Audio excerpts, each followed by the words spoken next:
Soy Yolanda Fabregat, soy la delegada comercial de Laboratorios Geos y entonces, bueno, llevo toda la zona de Castellón, Tarragona y Valencia a nivel físico y después, pues bueno, supongo que aquí habrán muchas personas que serán de fuera de esas ciudades, de esas comunidades, pero bueno, no hay problema. Hoy en día, vía Zoom, vía online, podemos conectarnos igual y podemos daros toda la información igual. La idea de hoy es presentaros un poco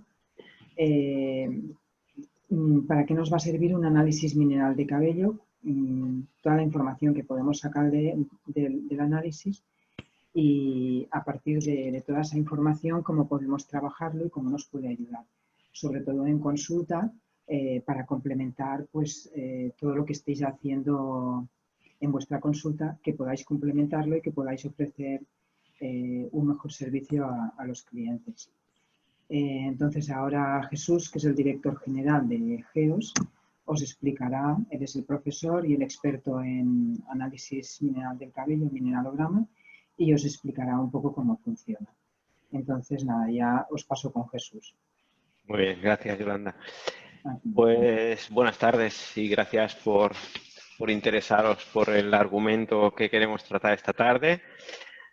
Sí deciros que seguramente somos los más expertos en España de análisis mineral del cabello. Hay otras empresas que hacen mineralogramas o otros tipos de análisis del cabello, pero el mineralograma, en esencia, como se entiende clásicamente, estoy convencido que somos los más expertos o los que llegamos a un nivel de profundización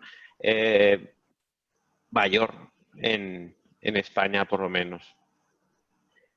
Primero de todo, presentaros no solo el mineralograma, sino nuestro método de mineralograma, que se llama Hair Metabolic System, ya que va un poco más allá, como veremos al final, de el simple mineralograma. Aunque decir simple mineralograma veréis que es demasiado poco, demasiado escueto, ¿sí?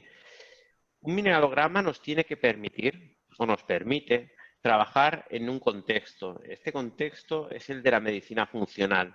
La medicina funcional realiza un trabajo centrado en la persona, basado en la fisiología, de un modo, intenta trabajar de un modo lo más objetivo y objetivable posible dentro de la salud y siempre respetando el principio de individualidad bioquímico, psíquico y estructural de la persona. Para nosotros eso es un aspecto fundamental en nuestro trabajo y estos 4 pilares tienen que ser respetados en todas y cada una de nuestras intervenciones en medicina o naturopatía funcional, como lo queramos llamar, donde todo tiene un porqué y sobre todo un para qué, pero no, aunque no siempre es fácil determinarlo. Cuando hablamos de que nos centramos en la persona, pensamos en la persona como 5 niveles diferentes de organización de la materia y de la energía. Hay un nivel más externo, que es la estructura, aquello que podemos tocar, la piel, los huesos, los músculos. Hay un nivel bioquímico, hay un nivel mental por el cual entendemos la parte consciente, la parte que piensa, y un nivel inconsciente que aquí llamamos emociones, que sería la parte que no piensa, dijéramos, donde están verdaderamente las emociones, que luego se van a reflejar en el cuerpo. Y hay un quinto nivel, que es la quinta esencia para unos, para otros el espíritu, para otros el alma, que es la parte como más pura. Nosotros, en nuestras intervenciones, intentaremos trabajar o ver dónde puede estar desequilibrada la persona, aunque ya os digo que no puede haber, desde nuestro punto de vista, un desequilibrio en la parte emocional sin un desequilibrio bioquímico y sin un desequilibrio, una expresión en la estructura y viceversa. De cualquier manera, siempre es cierto que hay situaciones en las cuales predomina o es prevalente el desequilibrio a nivel de la estructura, otros a nivel emocional y otros a nivel químico. Hoy, desde el mineralograma, lo que vamos a intentar, o desde el mineralograma, lo que intentamos es valorar cómo está la parte bioquímica de la persona, sobre todo. A partir de esta reflexión de que el ser humano es en un 78% líquido, es decir, agua con elementos en disolución. estos elementos en disolución en gran parte son electrolitos, es decir, minerales. Hay que saber, y ya lo sabemos, que el equilibrio electrolítico en el espacio extracelular es muy estrecho. Es decir, un ligero desequilibrio electrolítico en el medio extracelular condiciona muy negativamente nuestro nivel de bienestar. Y esto es clave de saber. ¿Por qué? Porque para mantener este equilibrio electrolítico en el espacio extracelular, que sería, por ejemplo, la sangre, sería el mesénquima, serían, pues eso, el espacio extracelular, el organismo, si tiene un exceso de minerales a nivel extracelular, lo que va a hacer va a ser meterlos dentro de la célula. Y esto en el mineralograma va a ser fundamental, ya lo entenderéis por qué.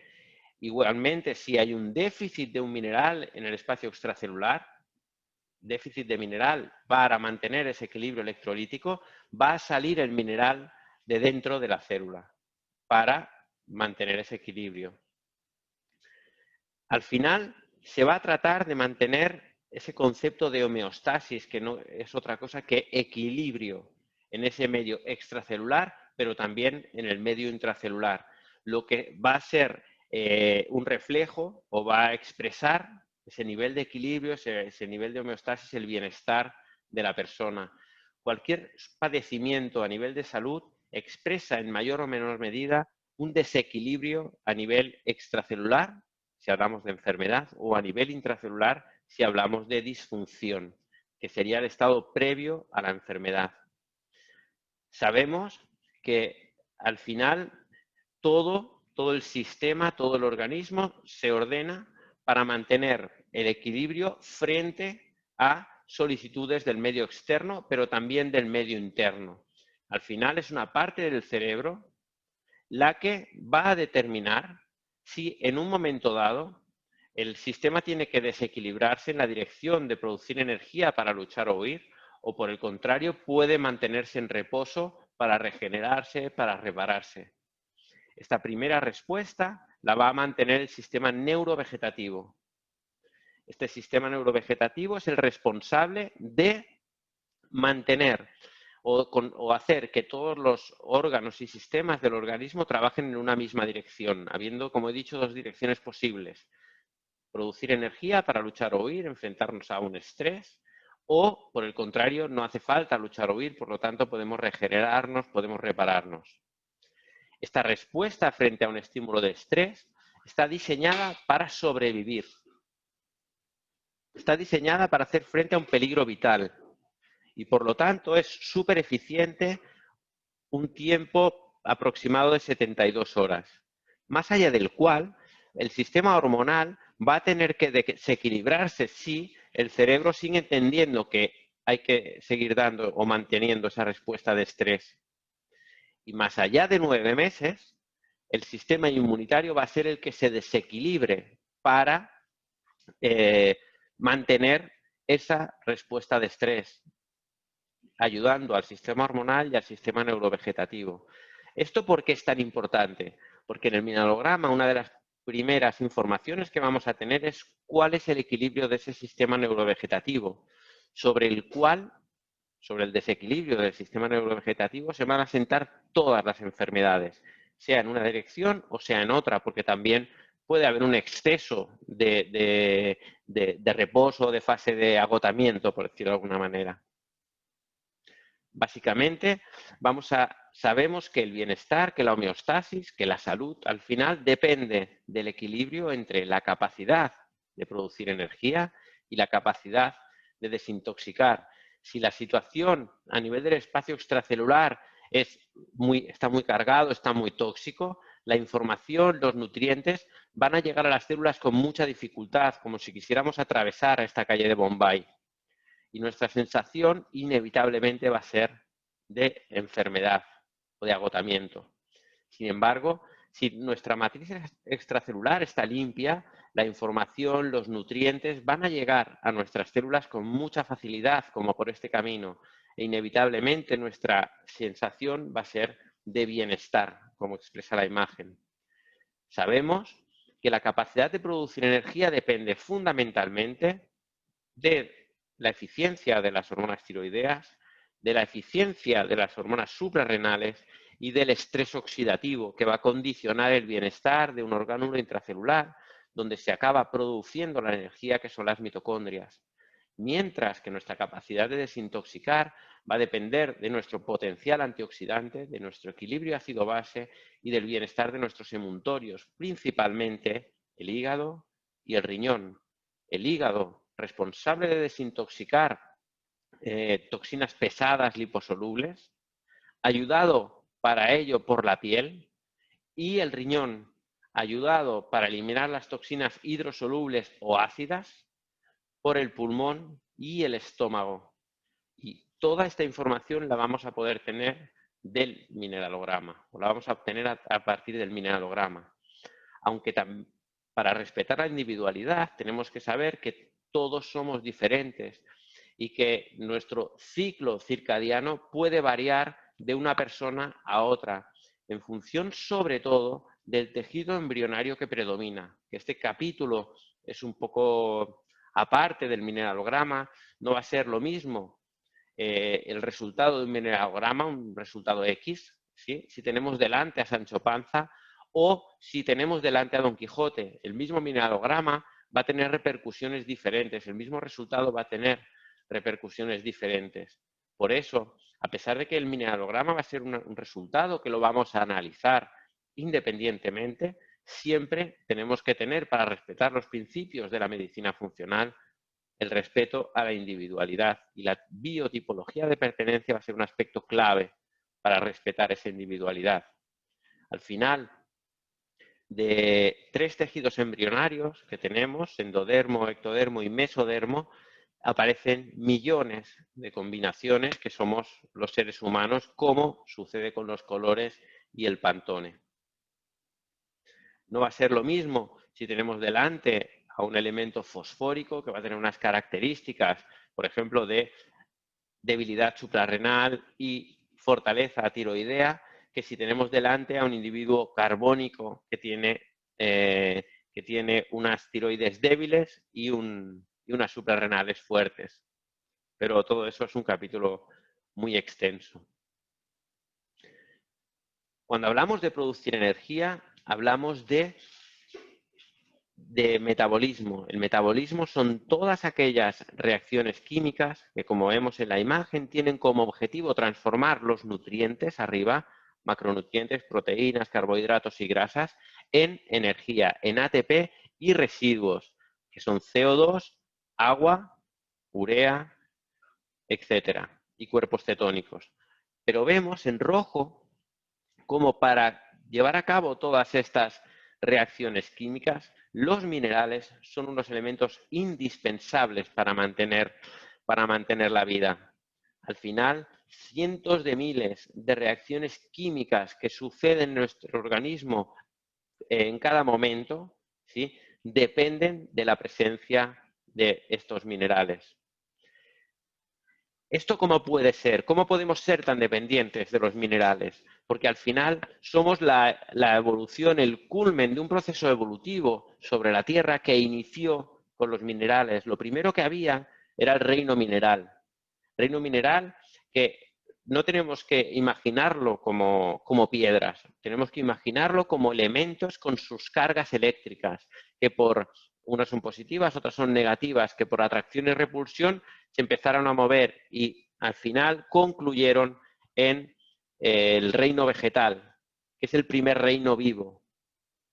Este reino vegetal evolucionó hacia el reino animal, que fue evolucionando hasta dar lugar al reino humano, que es al que pertenecemos nosotros. Es cierto que nosotros tenemos una parte mental, una parte emocional, una parte inconsciente que depende, o que es, podríamos decir, sobre todo la parte consciente, que es exclusiva del ser humano. Pero no podemos negar que tenemos un sistema hormonal y un sistema inmunitario que cogemos o que ya tenían los mamíferos superiores. y que nosotros mantenemos. Pero tampoco podemos negar que tenemos un sistema neurovegetativo que condiciona, como en las plantas, un metabolismo diferente cuando hay luz de cuando no hay luz, coordinado por el sistema neurovegetativo que decíamos antes. Y los minerales, con sus cargas positivas, negativas, con su capacidad de atracción y de repulsión, favorecen, como acabamos de ver, la vida, ya que son necesarios o indispensables para producir energía. Entonces, en un análisis mineral tisular del cabello, en un mineralograma, ¿qué vamos a ver? Vamos a conocer la concentración de estos minerales a nivel intracelular. ¿Por qué? Porque el cabello se produce a partir de células sanguíneas que quedan atrapadas en el bulbo del cabello, que son queratinizadas, es decir, envueltas en una proteína, y eso va a dar lugar al cabello. Por lo tanto, el contenido en minerales del cabello es el contenido en minerales de esas células. Como he dicho antes, la concentración de minerales dentro de las células va a ser un reflejo indirecto de lo que está pasando en el medio extracelular. Otra característica del mineralograma es que al analizar una muestra de 3 a 5 centímetros y sabiendo que el cabello crece a razón media de 1 centímetro al mes, vamos a tener una información en el mineralograma de la media, de la situación media a nivel metabólico de los 3 a 5 últimos meses de vida de la persona. Por el contrario, una analítica de sangre, una analítica de orina o de saliva nos dan una información del momento preciso en el cual obtenemos la muestra. Y todo esto nos va a proponer, satisfaciendo uno de los objetivos de la medicina funcional, proponer una estrategia personalizada y de un modo lo más objetivo y objetivable posible, siempre adaptándonos al individuo, a la persona que tenemos delante. Como he dicho, el mineralograma nos da información del medio intracelular, que es un reflejo de la actividad metabólica del organismo, y ahora veremos ejemplos. Por lo tanto, nos informa de en qué dirección está trabajando el organismo para mantener la homeostasis. ¿Qué significa esto? Situación clásica. ¿Cómo te encuentras? Mal. ¿Por qué? Porque me duele la cabeza, porque no duermo, por lo que sea. Pero no tengo nada, porque me he hecho una analítica de sangre y está todo bien. ¿Esa situación qué quiere decir? Quiere decir que la persona está consiguiendo mantener la homeostasis, su sistema está consiguiendo mantener la homeostasis, pero está sacrificando muchas funciones para ello. En el mineralograma, por contra, una situación relativamente frecuente es ¿cómo te encuentras? Por bastante bien. Pues vigila, porque para tener esa sensación de bienestar, tu cuerpo está forzando la tiroides, está forzando las suprarrenales o está bloqueando una carga tóxica, etcétera. El mineralograma empieza a utilizarse sobre principios del siglo XX. Para desarrollar nuestro conocimiento en el mineralograma, nos apoyamos en conocimientos posteriores, ¿sí?, como de Francis Pottenger, de Malvin Page, de Watson, de Erck, de Watts y de Larry Wilson, que en la actualidad es el máximo exponente, diría, del mineralograma a nivel mundial, para interpretar de un modo lo más preciso posible las posibles combinaciones en cuanto a los minerales que encontramos a nivel intracelular. Hay que saber que el mineralograma no es una cosa naif. El mineralograma, de hecho, desde los años 80 es el sistema más reconocido a nivel médico oficial internacional para determinar la presencia o una posible intoxicación por metales pesados en el organismo. Aunque hay que saber que hoy en día, para tener una idea de la carga tóxica global que presenta la persona en su organismo, no solo hay que atender a los minerales que podemos encontrar a nivel intracelular, que los expresa el mineralograma, sino también hay que conocer la cantidad de minerales, de metales pesados que se encuentran en el ambiente extracelular, y esto se hace mediante test de provocación y análisis de orina. Un mineralograma nos va a consentir, mediante un proceso de laboratorio estandarizado para todo el mundo igual y certificado por el laboratorio que realiza nuestras analíticas, los niveles de minerales esenciales, minerales nutrientes, aquellos que están en más cantidad, así como los microminerales o los elementos traza, minerales como por ejemplo podría ser, no lo sé, el oro, la plata, bien, el estroncio, que se encuentran en el organismo fisiológicamente, pero en mucha menor cantidad, así como la presencia de metales pesados a nivel intracelular, metales pesados, de los cuales hablaremos un poco hoy, como el mercurio, el plomo, el arsénico, etc.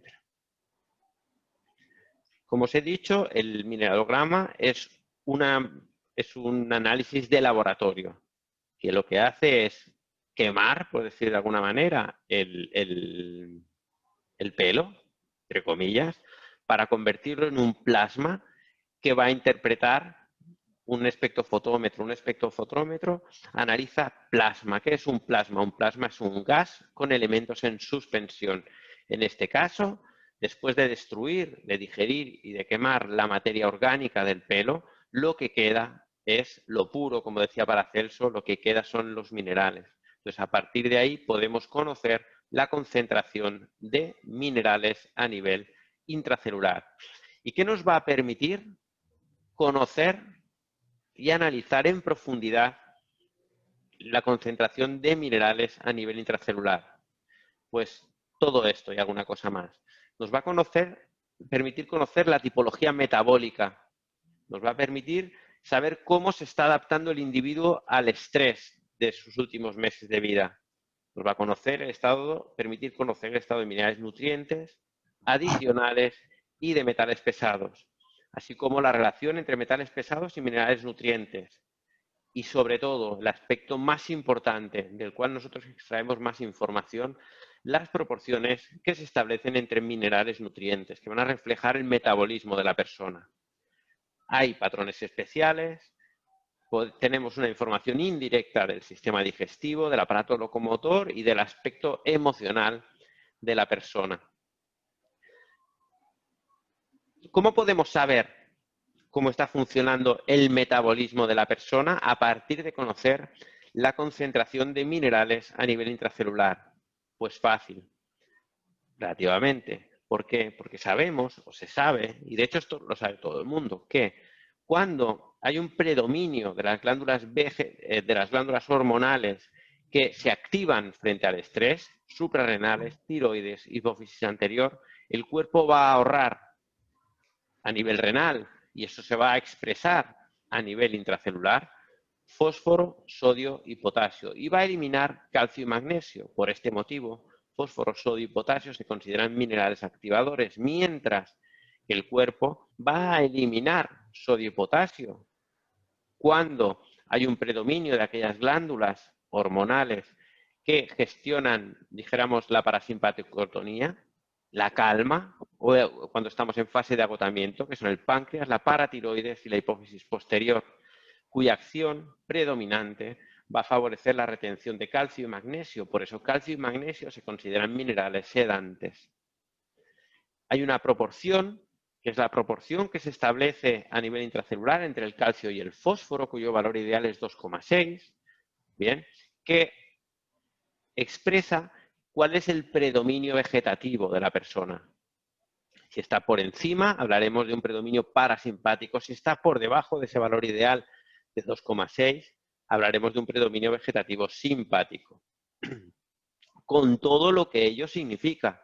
Porque, por ejemplo, alguien con un predominio parasimpático muy marcado va a tener dificultad para adelgazar. ¿Por qué? Porque predomina el anabolismo, es decir, aquella parte del metabolismo que tiene como consecuencia reservar, acumular reservas, producir tejido. Mientras que alguien con un predominio vegetativo simpático va a tener más dificultad para engordarse. ¿Por qué? Porque tiene muy activadas aquellos aspectos, aquellas reacciones del metabolismo que tienen como objetivo el catabolismo, es decir, la destrucción de moléculas para producir energía, más o menos. Hay otras dos proporciones que van a ser clave para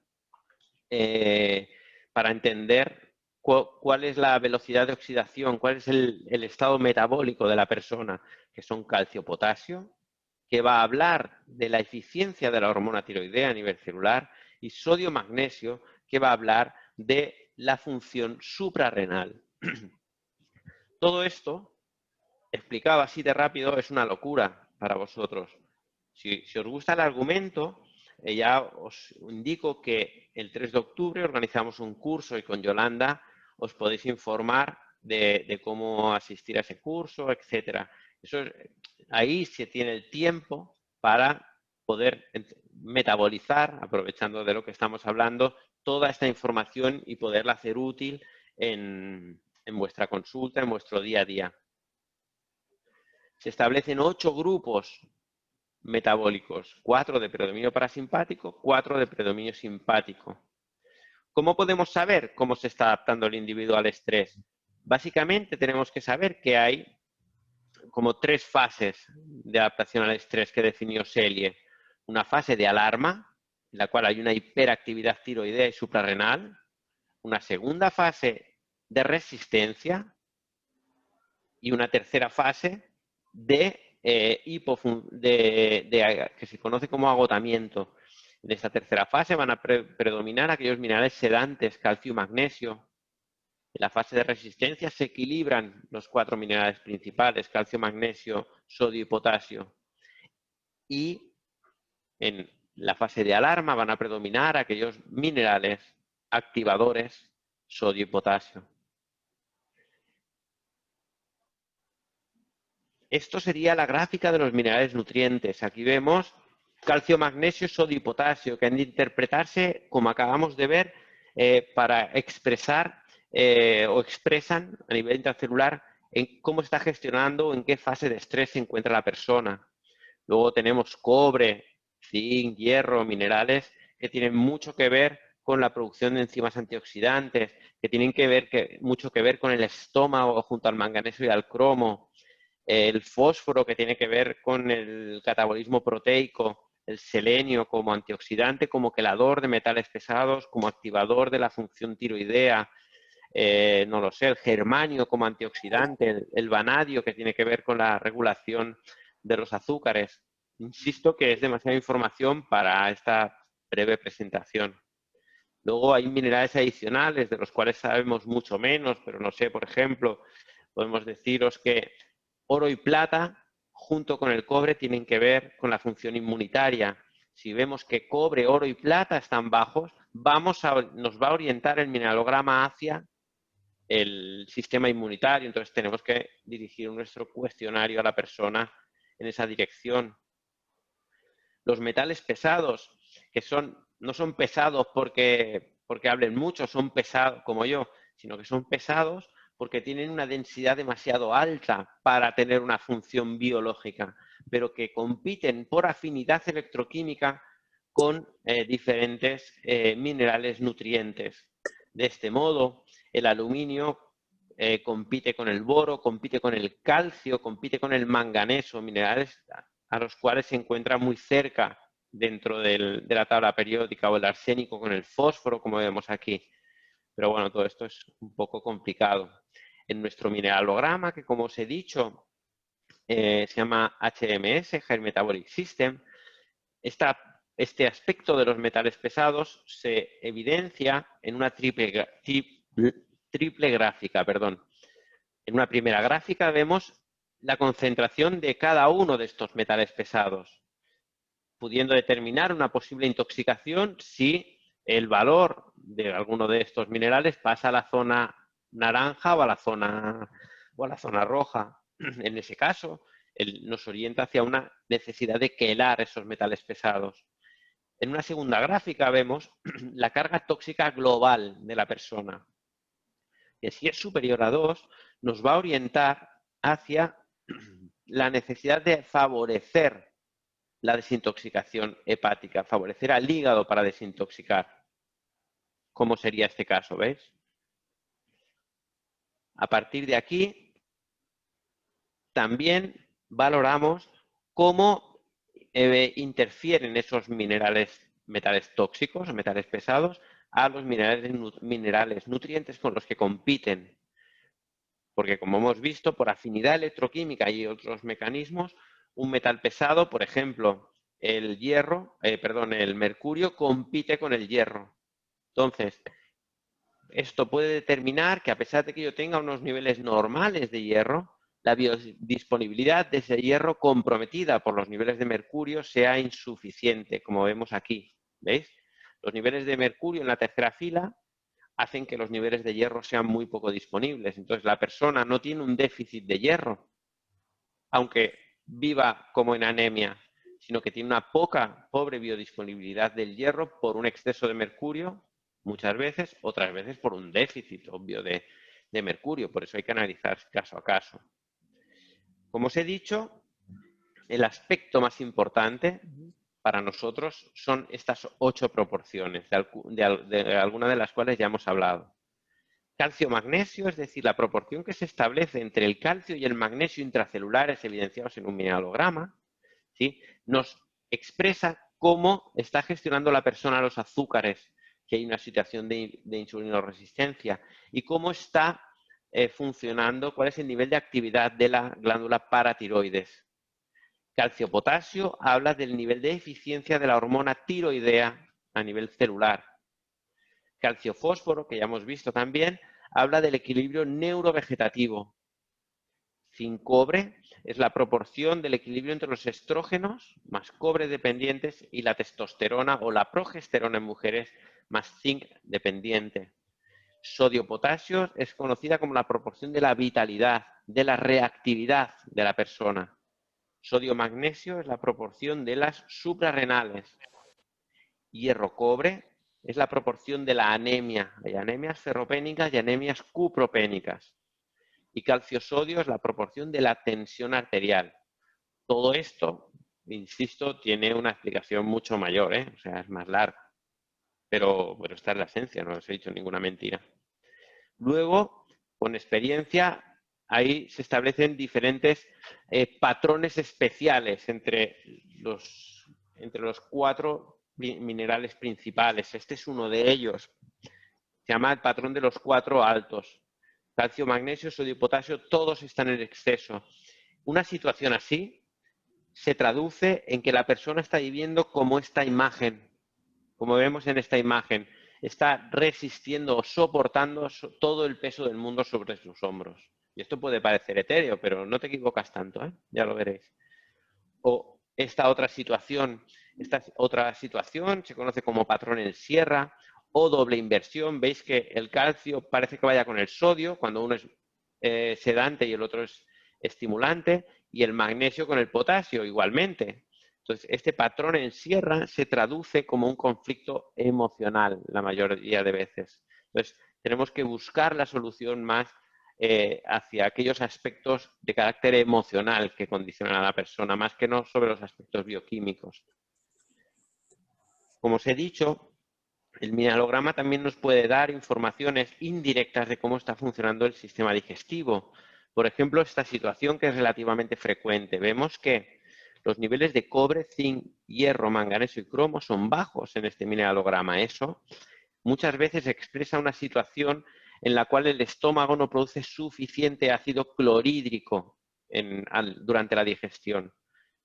¿Y esto qué tiene que ver? Y es que cuando el estómago produce poco ácido clorhídrico durante la digestión, estos minerales no pueden ser absorbidos correctamente y se expresa en un déficit de ellos en el mineralograma. Podemos ver también repercusiones sobre el aparato locomotor. Hay, por ejemplo, niveles altos de histamina que se relacionan con niveles bajos de cobre, de zinc, sobre todo, se asocian a dolor o inflamación con una proporción sodio-potasio alto, pero todo esto son aspectos ya muy particulares. Nuestro mineralograma se llama HMS, que son las siglas de High Metabolic System, y une, dicen así en un modo un poco grandilocuente, genética y epigenética. ¿Por qué? Porque tiene en cuenta la epigenética, es decir, el resultado del mineralograma, pero además el grupo sanguíneo de pertenencia para, como veremos a continuación, proponer una pauta de nutrición. ¿Cómo solicitar el mineralograma? Yo lo que os recomiendo es que se lo preguntéis a Yolanda, que es quien lo lo sabe mejor, bueno, yo también lo sé, pero vaya, es la que tenéis más a mano. Cumplimentamos un formulario de solicitud donde ponen vuestros datos, los del paciente, que sería el solicitante, y sus datos de filiación, la edad, el sexo, el color del pelo, si este está teñido o no, su grupo sanguíneo de pertenencia, como os he dicho, para elaborar su dieta personalizada, y un breve resumen de antecedentes patológicos del paciente, posibles intervenciones, posible medicación que esté tomando en su día a día, situaciones más particulares como hipertensión, amalgamas dentales, colesterol, alteraciones tiroideas o enfermedades autoinmunes. Y a la derecha un cuadro en blanco donde poner vuestra motivación. Por ejemplo, no duerme, es un niño autista, quiere perder peso, se le cae el pelo, lo que sea. Y luego se firma y ya está. La muestra se recoge de la zona occipital, de la zona entre oreja y oreja. Vamos a aprovechar para analizar los 3 a 5 últimos centímetros que han salido, es decir, aquellos que están más cerca del cuero cabelludo. Si tenemos una muestra de 20 centímetros y mandamos a analizar esa muestra de 20 centímetros, tendremos la información media de los últimos 20 meses de vida del paciente. Y es mucho más interesante equilibrar los últimos meses que no los últimos años de vida. La muestra nos la vais a enviar a nosotros la enviaremos al laboratorio que está en Italia. Todos los resultados van a ser supervisados por un médico, por el doctor Aloisi, y luego por mí también. Sí. Y luego vais vosotros a tener un resultado que vais a recibir por correo electrónico. Este resultado tiene 2 informes con los mismos resultados. Uno más para el terapeuta, donde aparecen las gráficas que hemos visto y la explicación de todas las posibilidades que se abren frente a aquellos desequilibrios que se expresan en el miagograma. Por ejemplo, si los niveles de calcio son altos, pues se explica posibles consecuencias y causas de unos niveles altos de calcio. Si los niveles de calcio son normales, no se habla del calcio. Se explican los valores en desequilibrio. En el informe para el paciente, las gráficas aparecen sin explicación, pero hay una serie de consejos nutricionales personalizados para la persona en función de su grupo sanguíneo, pero no solo de su grupo sanguíneo, sino también de su perfil metabólico. Por ejemplo, yo tengo un hipotiroidismo en el mineralograma, es decir, una proporción calcio-potasio muy alta. Pues a esa persona se le van a desaconsejar aquellos alimentos como la soja, como otras legumbres, como los lácteos, como el pan, que van a frenar la tiroides. Esa es la idea. Y nada más y nada menos.